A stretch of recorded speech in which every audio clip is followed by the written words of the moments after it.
I'd rather show you what I got. Where I walk, where I talk. See me flying down my route, pass me the ball. I ain't dropping none, I don't fumble at all. Winner, chicken dinner every time we ball. Throwing it like a burner, I dunk it like LeBron. Hey. Monday Night Fredo, Infinity TV.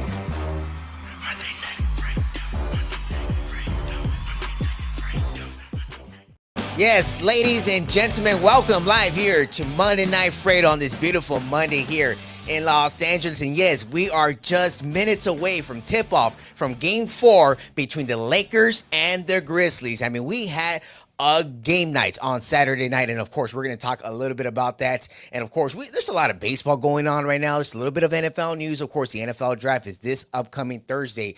I mean, there's two quarterbacks. Literally, you don't know who's going to go one, who's going to go two. It seems like Carolina has their eye on somebody. And we are having a very special guest as well here in studio with us here today. I got the one and only Nick Hamilton is here with us right now. Nick, talk to us, man. How you doing today? Man, I'm good, man. Finally met up, man. Yes, We've been sir. talking a lot on the gram and everything, so it's good to be in studio, man. Thanks. Yes, it is a pleasure to have you here with us today. And of course, everyone, make sure you guys follow this man because, I mean, this guy got you covered from any aspect in the whole world. I mean, he's going to give you all. And of course, he's going to give us a lot here today. And of course, I want to talk first, because I heard a little bit before I got into the studio about what you were saying about the Lakers and the Grizzlies. And, you heard Money Mike said, I'm a Boston Celtic fan. I ain't a Boston Celtic fan. I figured that. I love the way they play as a team and the way they looked last year and the way they're looking this year, of course. But the Lakers are another team. Right now, the way they faced off with John Morant going nuts. I mean, we've seen other players go that wild, but the way he was doing it yesterday, even Brown said it, AD said this guy's just crazy. He's crazy good. What did you think about that performance yesterday? I thought it was incredible. I mean, LeBron hit it right on the nose. It's great. I mean, the guy, he had 45 and 12 or something to that degree, 22 of it in the fourth quarter. He was 60% from three. He couldn't be stopped. I mean, he was a man on a mission. It felt like he found his rhythm in the second half. It took time for him to adjust, but I think overall, dude is a monster. And I think in Game 4 tonight, yeah, Grizz might still win in LA. Oh, wow. Well, it's going to be crazy. Of course, some of you guys are probably going to be tuning in, watching. I go in and watch it. I get it. As soon as we're all here, I'm going to be watching that as well. So make sure you guys tune in. It's going to be a crazy game. Hopefully, I think, honestly, if I can tell the future in 2 hours from now, I can see maybe the Lakers winning by 3 or less. I don't see them winning this game by a lot. But I do see them capitalizing in this game. AD and LeBron, they just seem to click. Something happened between game 2 and 3. I mean, the way they came out, 35-9 in the first quarter, that kind of showed you experience, immaturity on the other side of the court. Because you saw Dylan Brooks, Desmond Bane, both of those two guys, they talk a lot. What do you think about those two guys? I mean, they seem to talk a lot, but they're not backing it up. I'm here for it. Dylan Brooks is the best NBA heel we have seen in a long time. Yes. He has dethroned Draymond Green as the ultimate heel. The WWE could not script a better heel than Dylan Brooks. No. I love Dylan Brooks. I'm here for it. The thing with Dylan Brooks is this, right? You talked about Game 2. AD was getting punked on the glass. Mm-hmm, right. Mr. Bubble Wrap was getting punked on the glass. This is soft. He stepped, man, soft as baby poop. And the thing about it is, in Game 3, he rose to the occasion for the most part. Yes, he did. But I think also too, listen, I've said this before, I'll say it again. You can't even blow or fart in LeBron's direction without getting called for some type of technical or flagrant. What happened with Dylan Brooks, I don't think was intentional. I know a lot of you Laker myopics are going to disagree with me, and that's fine. I don't really give a damn. When you do, you'll be the first to know. And I think it was just a play after the ball. I think it should have been a flagrant one, two shots and get the ball back. I don't think it should have been an ejection. Fortunately, the NBA saw better and they didn't suspend Dylan Brooks. I think that would have thrown the series off completely. The Lakers have already got enough gimme games to get into the play-in tournament, to get into the playoffs. We don't need any more. And I think John Morant learned a lot. I mean, you had a team up 35-9, and you only beat them by 10. That to me gives us more confidence to the younger team that says, hey guys, if we would have turned it on a little bit more in that first quarter, we could have at least forced this to overtime or at least won the game by a few points. And I think that was very dangerous of the Lakers to allow that lead to be diminished so quickly in those 3 quarters. I mean, think about it. They scored 92 points in 3 quarters. That's a lot of points. For the Memphis Grizzlies to only lose by 10, and Ja was on for 22. If he could have think about if he would have got off in midway in the first quarter and got off, he probably would have dropped 50-something points. Mm-hmm. And they might have stole the game in LA in game 3. You never know. But I'm saying to have a team have a large margin like that and then only go down, only beat them by 10. Yeah, they kind of took their foot off the pedal in the fourth quarter, as they should have maybe won this game by at least 20 or more. But what do you think Memphis got to do now? Memphis is going to be playing game 4 right now in LA, possibly game 5 on Wednesday nights.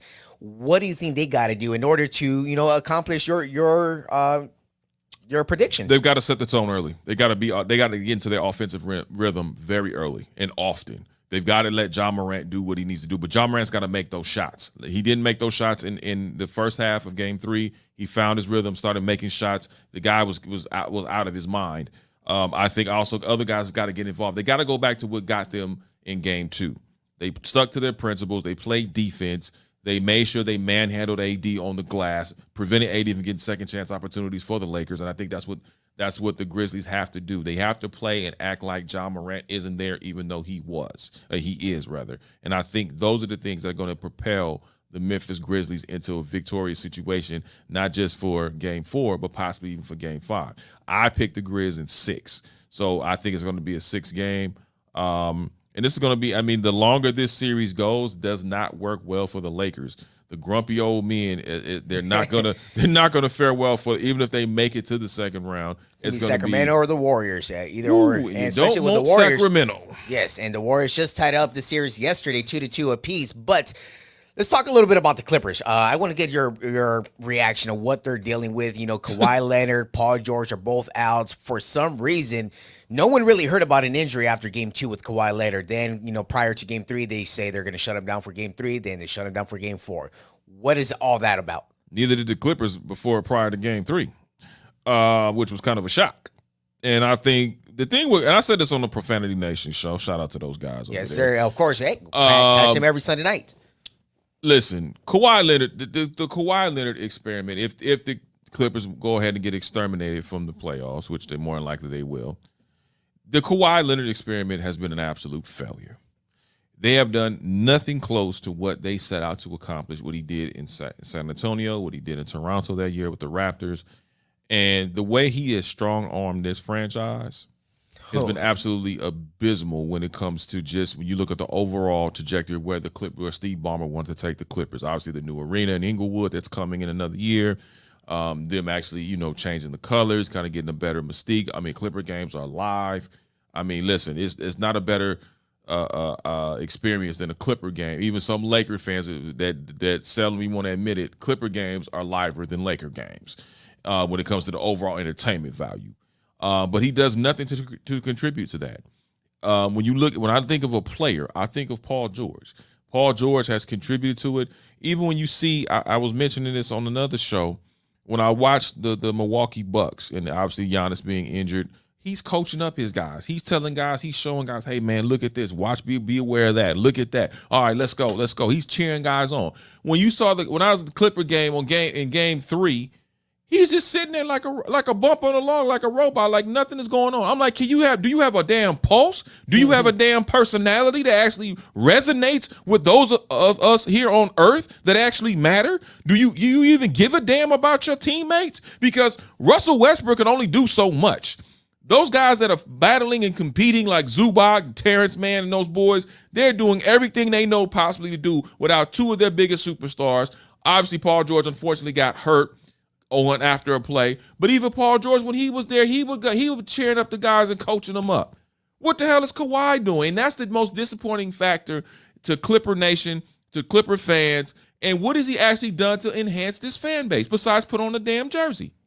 What the hell has he done? I don't know. Woo-wee. You tell me. Those are 3, 4, that's what, 3 years, 4 years? And they're still on the hook for it Yeah. for another couple of years. Wow. That's a Steve Ballmer move. That's something that was maybe orchestrated a little bit by Doc Rivers. Of course, Doc kind of saw it burning down. He took off. But did he not? But did Kawhi strong arm them when he wasn't going to the Lakers, and he realized he was going to be the third wheel with the Lakers with AD and LeBron? He decided he wanted to go to the Clippers. You could tell me, oh, he was always going to. No, because I had inside information. They actually had New Balance actually had a shoe with Laker colors in it to present to Kawhi for the meetings that were scheduled to be had before he canceled and went in another direction with the Clippers and told the Clippers, you got to bring me Paul George, and pretty much sold half the farm and gave up Shai Gilgeous-Alexander, who's an absolute stud, to get Paul George and those picks to Los Angeles from OKC. Now you tell me what has that resulted in? Paul George is the main catalyst for the reason why the Los Angeles Clippers made their first ever in team history Western Conference Finals appearance. And had they had at least 2 games from Kawhi Leonard in that series against the Suns, they probably would have made the NBA Finals. Yeah. That would have been a crazy trip to see the Clippers in the finals. Never has anyone seen that before. Unless you're playing 2K. Right. Besides that, but I do want to talk a little bit about football, man, because I know we had a little discussion. Of course, this was something I have a certain feeling about the certain individual in Jalen Hurts. He is talented. Believe it or not, he is talented. He got an arm. He got legs. Of course, we know he got legs. But he is not worth that deal. He is not worth that money. And let me tell you why. Oh, yeah, please do. Yes, I'm going to tell you why real quick. Get comfortable. Not too comfortable. But check this out. Jalen Hurts, he's been in the league for about 3 years now. He concluded his third year advancing to the Super Bowl, losing to the Super Bowl, losing by 3 points to Patrick Mahomes, one of the greatest quarterbacks. But when you look at Patrick Mahomes, everything he's accomplished in almost 6 years already, 2 championship rings, 4 appearances in the Super Bowl, he is the 6th highest paid quarterback right now. Yes, he signed a deal 2 years ago, which is not the same circumstances that players are dealing with right now. When you look at Lamar Jackson, someone who has not gotten the money that he deserves, and he's still waiting for that bag. Jalen Hurts got that bag. For what reasons, though? For the reason of just maybe making it to the Super Bowl and Philadelphia giving up on all their talent. They let a lot of people walk away this offseason. They let a lot of people walk away. That team's not going to be the same no more. So now they had the money to give to him to keep the fan base entertained. And that's what I believe was the move. That was a business move. You want to keep the fans in tune with the team. You don't want to be mad that the team let go certain players and now you got to deal with the outcome. But that is my belief in Jalen Hurts. He's talented, but he's not worth that money. Yeah, you hate to see Jalen Hurts get paid. I get that. I mean, we're going to dance around your hateration all day long. Here's what I'm going to tell you why you're wrong. Number one, you mentioned the great Patrick Mahomes, the second, the third. Yes, but let's look at the maturation of Patrick Mahomes. See, I watched him when he was at Texas Tech. When I would be up late at night, he can't sleep, and they had them Texas Tech games on ESPN2 that they played from the previous day. I saw something special in him. The reason why Patrick Mahomes works so well is because of the system that he's been ingratiated into, and they ingratiated some of his plays from Texas Tech, into what the Kansas City Chiefs did, and he had a great coach in Andy Reid. That was the determining factor, and they set him down for an entire season. He played 1 game in his rookie year, which was a meaningless game, but they wanted to see what they had behind Alex Smith because they were going to move away from Alex Smith. So that gave him time to prepare, they gave him time to learn, they gave him time to figure out what's what and how to get accustomed to NFL style of play. When you look at Jalen Hurts was not wanted. He was dogged from the time he was drafted. Every year he's improved statistically in those years. Every year he's improved in certain categories. He's improved statistically. Nobody thought that the Philadelphia Eagles, especially when Jalen Hurts got hurt in those 3 games, that potentially could have cost them seeding in the NFC. Nobody thought that Jalen Hurts would make it all the way to the Super Bowl. Not you. I'm not going to even take that credit for that. I thought they would make it to the playoffs just because, hey, he's out for 3 games. He's got to come back now because they got to keep that number 1 seed. And he played well, even though he wasn't 100%. That showed me the heart. That showed me the tenacity it takes to be a quarterback. And also look at his leadership skills in that locker room. This is a guy that's been passed over, so to speak, to work his way up the ranks to get the control of that locker room from a guy who had a whole lot of experience around some veterans, about some young guys, especially Devontae Smith, and those guys, that talent in that locker room. And he got the city of Philadelphia, which is not easy, because the last time they had a quarterback like that was Donovan McNabb. They had a black quarterback. It was Donovan McNabb. We all know how Donovan McNabb kind of punked out and was squirmish, right? So when you look at Jalen Hurts came within 3 points of winning a Super Bowl title for that team. Unfortunately, he had some bad breaks, didn't have the right moves that he needed to make, and Patrick Mahomes capitalized that Kansas City defense, and Patrick Mahomes capitalized on those mistakes, and they ultimately won. I think Jalen Hurts definitely deserved that contract, and let me remind you, that is a team-friendly deal, because it also, not only does it pay Jalen Hurts and keeps him in tow for the next several years, but it also frees up some space if they want to go in another year or so and say, hey, we need to get some guys on this side of the ball. We need to get some guys on the defensive side of the ball. They can be able to have the cap enough, and they're not cap heavy where they can't get anybody, like the Los Angeles Rams, who are currently going through their woes and their situations, getting rid of guys left and right. I mean, damn, I might have to go out there and suit up. I mean, some of our media members might have to go out there and suit up, but it's not that way. So this is why I say, and I think it's only upward. Jalen is very responsible. He's very determined to be a better quarterback each and every year, and he's proven that. So why the hell should he not get paid for something that he's worked extremely hard for? Everybody wants to condemn Lamar Jackson, but Lamar Jackson is a top 10 quarterback. Lamar Jackson got more heat than Jalen Hurts got heat. And that is, to me, is really unfair, because when I look at all the things that this guy's an MVP, this guy has taken the team, has done more with less. Who the hell has he had besides Mark Andrews?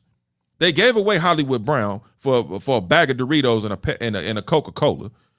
They just signed OBJ, but we don't know where OBJ is going to be coming off that ACL injury. You still got Mark Andrews, but who the hell else do you have?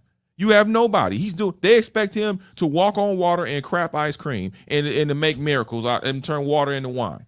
Nope, not going to happen over there. Exactly. So what I'm saying is, look at least the Philadelphia Eagles believe in Jalen Hurts enough to give him the personnel he needs to be successful. And let's not mistake, the NFC East is not as difficult as people make it to be. You got some competitive teams like the Dallas Cowboys. You have the New York Giants, which I don't believe in Daniel Jones. I think that was a one-year fluke. But I'm more concerned about the Cowboys and possibly the Commanders, depending on what they do in this offseason and in the draft, especially with the new ownership. But mainly, you got to worry about the Dallas Cowboys. Outside of that, who does Jalen Hurts really have to be concerned with in the NFC? There might be a change with the Commanders now having a new ownership. There might be a change, but of course, last year they ended with 6-9. What I'm saying is, who do they have to be concerned with in the NFC? Because if you go around the NFC, no one much. It's the Cowboys. It ain't too many teams outside of that division that you got to be concerned with, right? Unless Lamar Jackson obviously flips and goes somewhere in the NFC with a contending team.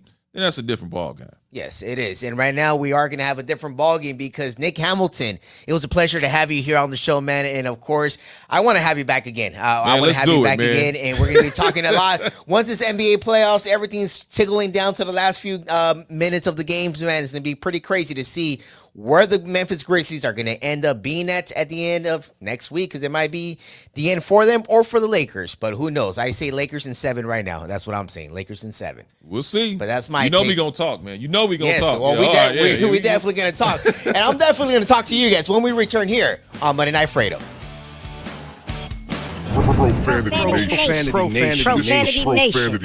A podcast for the fans, by the fans. Dive deep into the topics the other shows miss. Raw and uncensored. And he's going to play team ball. His legacy is at stake. Rare, hard-hitting interviews with players, coaches, and you, the super fans. I'm not hating. I'm like, okay, cool. Good. 3 championships in 5 years. He's more than good, bro. Profanity Nation. Listen live or subscribe on your favorite podcast platform. Powered by Jesse Brown of Keller Williams. Bounce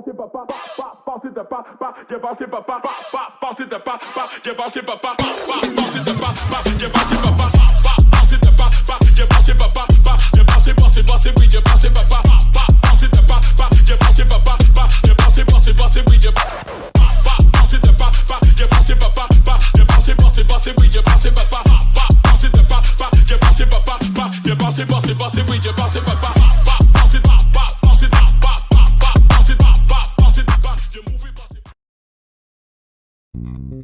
United One Protection Services. With over 30 years of experience, United One Protection Services has more expertise and knowledge than the other security companies combined. Residential, commercial, municipal, or institutional, United One Protection Services does more than just security. We protect your livelihood. United One Protection Services.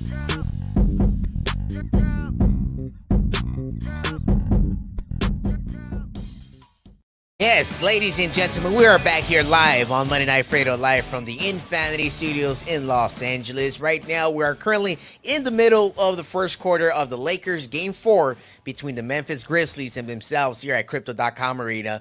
Make sure you guys stay tuned and watch the rest of the show whenever you guys get the chance to. And just in case, if you're just tuning in right now, rewind this, look at what we just talked about with Nick Hamilton right here on Monday Night Fredo. We had a pretty good discussion regarding Jalen Hurts and regarding the NBA playoffs and what's going on with the Clippers and the Lakers. Go ahead and check that out. But I do have my concerns about what I saw in Game 3 heading into Game 4 right now between the Lakers and the Memphis Grizzlies and throughout the whole NBA.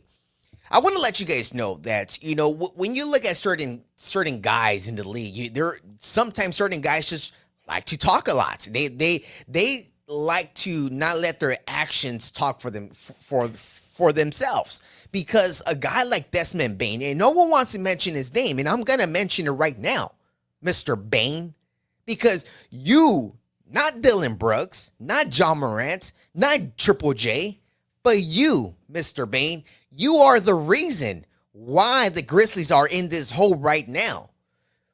The reason why I say that, you woke up Rui Hachimura. Nobody has ever heard the name Rui Hachimura in maybe in Minnesota, maybe in Atlanta, maybe even Boston.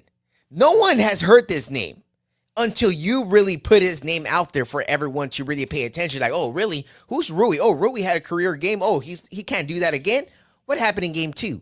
Even though Game 2 was not won by the Lakers, Rui performed. He shot more threes. He shot over 50% from the field. He contributed to this team like no other. I mean, you look at what he's doing off the bench for the Lakers in the first 3 games, and I mean, whatever he's doing right now for the Lakers as we speak in Game 4, but Rui has been the difference maker for the Lakers in the first 3 games. Without his performance in either game, the Lakers would not have won a single game. That's how important Rui has been to the Lakers right now. So Desmond Bane, you are the reason why this man is really controlling the series and being very much effective coming in and out of the bench. So when you look at Dylan Brooks and you want to point the finger, well, hey, Dylan's the one, the crazy talk. He's the one kicking people in the nuts. Yeah, you know, that was not intentional. I want to say that myself right now. Yeah, when I was watching the game, I was okay, that was not intentional. He was maybe trying to reach for the other ball. That's maybe what he was trying to reach for, but he didn't really make it intentional enough to be like, oh, you know what, LeBron, I hate you. Bam. No, that was not the case. You know, LeBron put a nice little cross on him where he just got out of reach. He couldn't reach and get the ball. He grabbed the wrong ball. So it's not his fault. You know, it was just the timing of it, his loud talking, the performance that he was having. The refs just kind of seemed like, hey, man, we're going to do you a favor, Dylan Brooks. Let's get you off the court before these other guys, these 20,000 Laker fans in there that were just touring him up. Every single missed shot from the beginning of pregame to the end of the beginning of the third quarter when he got ejected. From that moment on, Laker fans were on Dylan Brooks, you know, and you got to give a lot of credit to all 20,000 people that were in that arena on Saturday night. Because if it wasn't for their energy, the Lakers would not have started a game 35-9 in the first quarter. That was impressive to see by the Lakers, by Anthony Davis, by LeBron James, and especially D'Angelo Russell. Whenever D'Angelo Russell really got it going, he's making shots, making the right plays, because there were certain plays that he made passes to Anthony Davis. One that he wrapped around the defender, another alley-oop, no look. He just threw it up, no look to AD. AD slammed it. That connection between D'Lo and the other guys, when he has it going, everyone has it going. And that's exactly what the Lakers did on Saturday night. But another team that really took some some beating. And this was some pretty bad beating on, Saturday afternoon with the Clippers and the Phoenix Suns. That was another game and another series that, it's 3-1 right now. The Clippers and the Suns are facing off tomorrow night, Tuesday, and they're going to be facing in Game 5. Suns are up 3-1. You really don't see the Clippers winning another game, and you got to give a lot. And I'm gonna finish off the show with this. You got to give a lot of credit to Russell Westbrook. Russell Westbrook took the keys. He took the keys from the Clippers and said, give me that. I'm going to take us wherever the hell I'm going to take you. And that's what he's doing. No Paul George, no Kawhi. You give him Norman Powell and those guys, Ivica Subban, Terrence Mann, and they're doing some fighting, and they're fighting, keeping themselves in this series. And, thankfully they won game 1, because if they would have lost game 1, this series would have been a wrap. Would have been done. Done deal. Besides that, the Boston Celtics also took care of business yesterday afternoon. They took care of business up 3-1 in the series against the Atlanta Hawks, traveling back to Boston for Game 5 on Tuesday afternoon. So it's going to be pretty interesting to see how the league is going to end up being next Monday night when I see you guys here, because we're going to be looking at a lot of games in the next 7 days that are going to determine a lot of people's future. All right. So right now, again, currently right now going on, we got the Lakers and the Memphis Grizzlies in the middle of the fourth in Game 4 of the first round playoffs. So, hey, little do I know, we're going to let you know that next Monday, you make sure you tune in, because I'm going to have a lot to say on what's going to happen in the NBA and Major League Baseball. I didn't have that much time to get into baseball, but God damn it, I'm pissed. And I'm not happy with what I'm seeing in Major League Baseball. And you guys are going to have to hold on till next week to listen to that, all right? And again, make sure you tune in here every single Monday. Tune into the breaks. Tune into the Profanity Nation here. Subscribe on Infanity TV on YouTube. And make sure you follow me on Instagram and Twitter at Fredo Cervantes. And I'll see you guys next Monday night, live from Infanity Studios in Los Angeles. See you then.